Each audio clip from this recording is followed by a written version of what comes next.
वरिष्ठ साहित्यकार श्री सर्वभक्तज्यू, पुरस्कृत व्यक्तित्वहरू र वरिष्ठ समाजसेवी तथा सज्जनवृन्द,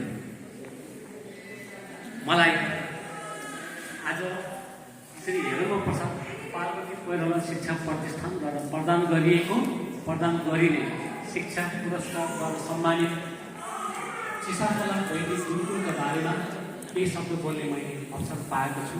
त्यसका लागि हार्दिक धन्यवाद व्यक्त गर्दै सबभन्दा पहिले म यस संस्थाका संस्थापक आदरणीय वरिष्ठ समाजसेवी शिक्षाविद हेरम प्रसाद कोइरालाको 27औं शुभ जन्मोत्सवको अवसरमा हार्दिक मङ्गलमय शुभकामना अर्पण गर्न चाहन्छु।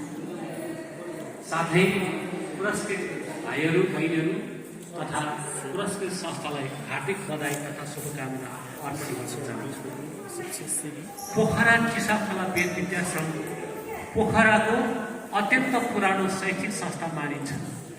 2006 साल मार्च 20 गते राष्ट्रिय माध्यमिक विद्यालय स्थापना हुनुभन्दा अगाडि करिब 1 शताब्दी अगाडि नै यो गुरुकुल स्थापना भइसकेको थियो।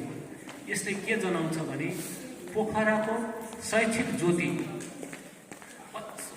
ज्योति जगाउनको लागि चिसाखोला वैदिक गुरुकुल आश्रमले ठुलो महत्त्वपूर्ण भूमिका खेलेको थियो भन्ने कुरा स्पष्ट हुन्छ। तर यसो अलिक ओझेलमा परेको संस्कृत पठन पाठन मात्रै भएको हुनाले यसलाई समाजले जति महत्त्व र सम्मान दिनुपर्ने हो त्यो दिएको पाइँदैन।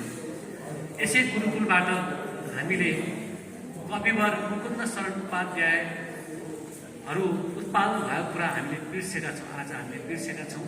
यति मात्र होइन, यो गुरुकुल हुनासाथ खालि कर्मकाण्ड गर्ने वैदिक गुरुकुलका बच्चा विद्यार्थी मात्र तयार हुन्छ भन्ने हामीले सोचेका छौँ। तर यो पोखरा चिसाखोलाले धेरै डाक्टरहरू, इन्जिनियरहरू, राष्ट्र सेवक कर्मचारीहरू, धेरै राम्रा विद्यार्थी उत्पादन गरेर तयार पारेर यसले शैक्षिक क्षेत्रमा ठुलो महत्त्वपूर्ण भूमिका खेलेको छ। र यो गुरुकुलले धेरै राम्रो काम गरेको हुनाले आज हामीले यसलाई सम्मान गर्ने अवसर पाएका छौँ। र यो प्रतिष्ठानले पनि आज सम्झेर यसको योगदानको उचित कदर स्वरूप यो गुरुकुललाई सम्मान गर्न गइरहेका छौँ। मलाई लाग्छ यो गुरुकुल समाजको निम्ति आवश्यकता बनेको छ। र हरेक व्यक्ति या संस्था या समाज जबसम्म समाजको लागि उपयोगी र सहयोगी हुँदैन तबसम्म यसको मूल्य हुँदैन। त्यसकारण आज यो प्रतिष्ठानले उहाँहरूले गरेको त्याग, तपस्या र ऐतिहासिक योगदानको मूल्याङ्कन गरेर यो संस्थालाई पुरस्कृत गर्ने सौभाग्य प्राप्त गरेका छौँ। त्यसलाई हामी पनि आफै पनि गौरवान्वित भएको, पुरस्कृत भएको महसुस गरेका छौँ। त्यसैले यो चिसाखोला गुरुकुल आश्रमलाई हामीले छनौट गर्न पाउँदा यो प्रतिष्ठान पनि गौरवान्वित भएको महसुस गर्दै म यो संस्थाको बारेमा छोटो परिचय दिँदै अगाडि कार्यक्रम बढाउनलाई सचेतलाई हार्दिक आग्रह गर्छु। हार्दिक धन्यवाद रविन्द्र माकाजुज्यू। अब सम्मानित विद्यार्थीहरूलाई दुई शब्द व्यक्त गर्दै सम्मानित गरिदिनु हुन चिसाखोला वेद विद्याश्रमका संरक्षक श्री मोक्षनाथ तिमेल सिन्हाज्यूलाई हार्दिक अनुरोध गर्छु।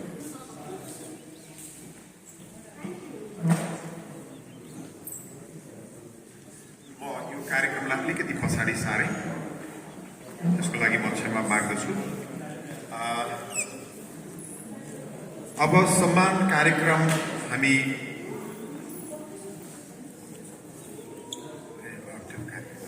हस्तान्तरण गर्ने कार्यक्रम छ